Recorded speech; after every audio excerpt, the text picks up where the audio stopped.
안녕하세요. 서울대학교 영유아 보육연구실입니다. 이번 영상에서는 아기를 기분 좋게 하는 터치 사용법에 대해 알아보도록 하겠습니다.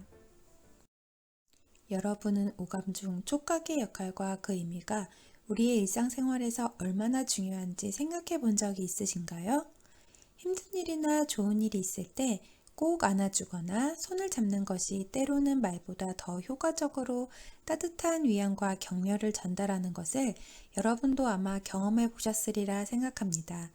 이렇게 촉각이 우리에게 미치는 영향이 상당한 만큼 촉각은 출생 이전부터 발달을 시작합니다. 그리고 출생 후 아기들은 감각신경이 몰려있는 입에 사물을 가져감으로써 사물을 탐색하고 이를 바탕으로 세상을 인식하게 됩니다. 그런데 이러한 촉각을 사용하는 터치가 영아에게 중요한 영향을 끼친다는 사실을 알고 계신가요?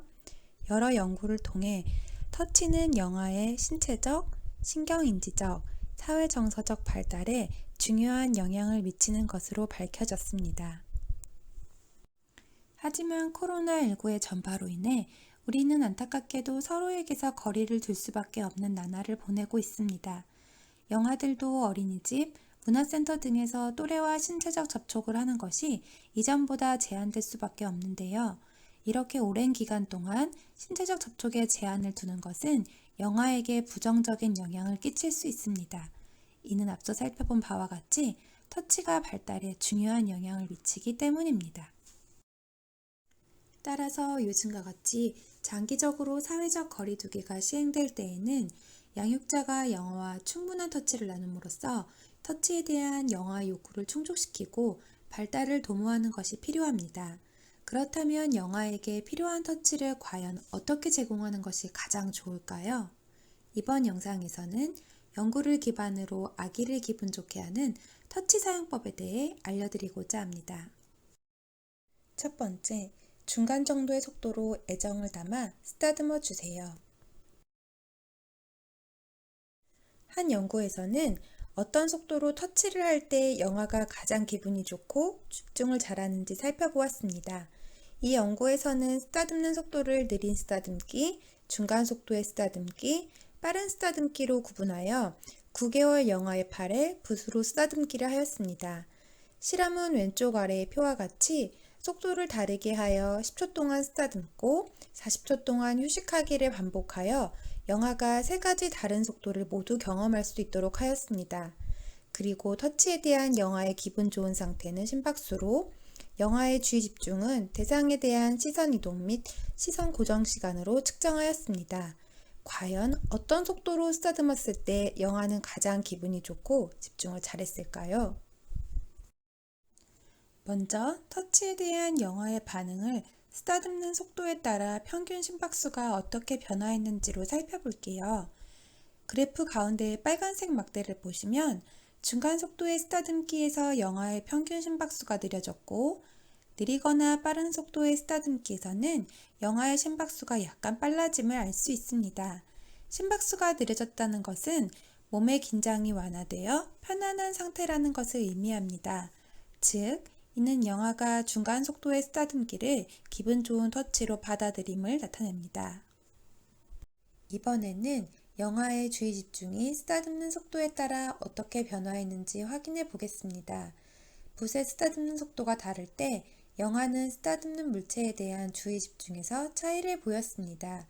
영아는 느린 속도나 빠른 속도로 쓰다듬을 때보다 중간 속도로 쓰다듬을 때 물체에 더 오랫동안 집중하였습니다.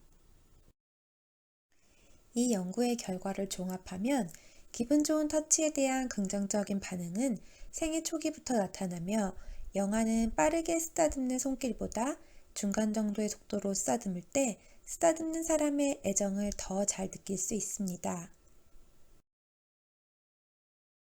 두 번째로, 풍부한 애정적 터치는 영아가 새로운 환경에 적응하도록 도움을 줄 수 있습니다. 양육자와의 신체적 접촉은 영아가 신체적, 정서적 상태를 조절하는 방법 중 하나입니다. 만약 양육자가 영아에게 신체적 접촉을 많이 한 그룹과 그렇지 않은 그룹이 있다면 이러한 터치의 양의 차이가 낯선 사람과 사물을 마주했을 때 영화가 보이는 반응에 영향을 미칠까요?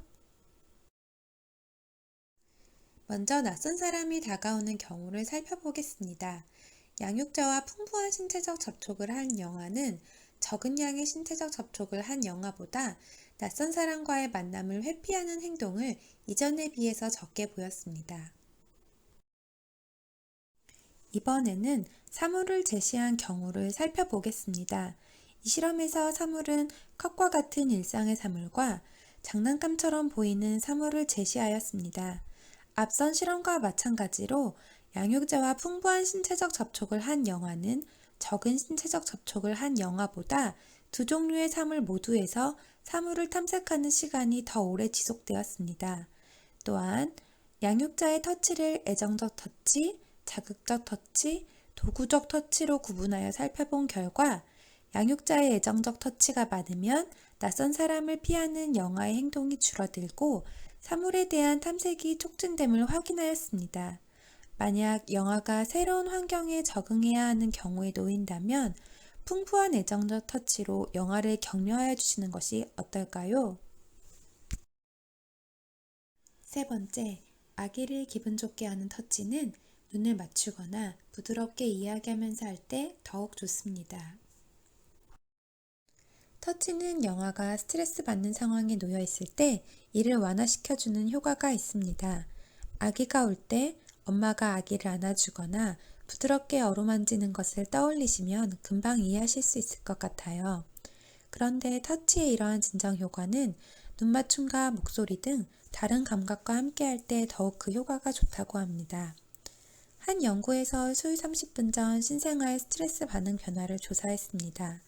한 그룹은 양육자가 터치를 포함한 눈맞춤, 목소리 등 다중 감각 자극을 사용하여 영아를 달랬고, 다른 그룹은 오로지 터치만을 사용하여 영아를 달랬습니다. 마지막 그룹은 의료진이 영아를 규칙적으로 체크했지만 감각 자극은 제공하지 않았습니다. 과연 그 결과는 어땠을까요? 신생아의 스트레스 반응 변화를 확인하기 위해 신생아의 타액에서 스트레스 반응성을 나타내는 코티솔 호르몬의 수치를 살펴보았습니다. 빨간색 막대는 양육자가 터치만을 사용하여 달랜 영아의 그룹인데요. 보시다시피 이 그룹에서 코티솔의 수치가 가장 많이 증가했으며 시간이 지나도 그 수치가 크게 감소하지 않았습니다. 반면 양육자가 터치뿐만 아니라 눈맞춤과 목소리 등 다중 감각을 사용하여 달랜 그룹의 영아는 시간이 지남에 따라 코티솔의 수치가 감소하는 것으로 나타났습니다. 그러므로 영아를 진정시켜주는 터치는 아기의 얼굴을 바라보며 말을 걸어주면서 하실 때 더 효과적일 수 있습니다. 그러나 터치가 항상 긍정적인 효과만을 가지고 있는 것은 아닙니다. 영아의 반응을 고려하지 않은 일방적이고 과도한 터치는 오히려 아기에게 스트레스를 가져올 수 있습니다. 한 연구는 놀이에서 영아가 시선을 돌릴 때 나타나는 양육자의 터치의 효과를 살펴보았습니다. 놀이에서 영아가 시선을 돌리는 것은 놀이에 대한 영아의 몰입이 줄어들음을 의미합니다. 이때 이러한 영아의 신호를 무시하고 양육자가 과도한 터치를 할수록 영아의 코티솔 수치, 즉 스트레스 수준이 높아지는 것으로 나타났습니다. 즉, 영아의 반응에 주의를 기울이지 않은 과도한 터치는 오히려 영아에게 부정적인 영향을 줄 수 있음을 의미합니다. 터치는 두 사람이 함께 흥미를 갖고 긍정적으로 상호작용할 때 사용해 주는 것이 좋습니다. 이번 영상에서는 영아를 기분 좋게 하는 터치의 사용법에 대해 알아보았습니다. 영아를 중간 정도의 속도로 애정을 담아 쓰다듬어 주시고 이러한 애정적 터치를 충분히 주면 영아가 낯설고 새로운 환경에 적응하는 것을 도울 수 있습니다. 또한 영아와 눈을 맞추며 부드럽게 이야기하면 터치는 더욱 좋은 효과를 기대할 수 있습니다. 그러나 영아의 반응을 고려하지 않은 일방적이고 과도한 터치는 오히려 부정적인 반응을 가져올 수 있으니 영아의 반응을 보며 터치해 주세요. 오늘 소개해드린 내용으로 코로나 시대에도 영아가 성장하는데 필요한 터치를 충분히 제공하는 데 도움이 되었으면 좋겠습니다. 지금까지 경청해 주셔서 감사합니다.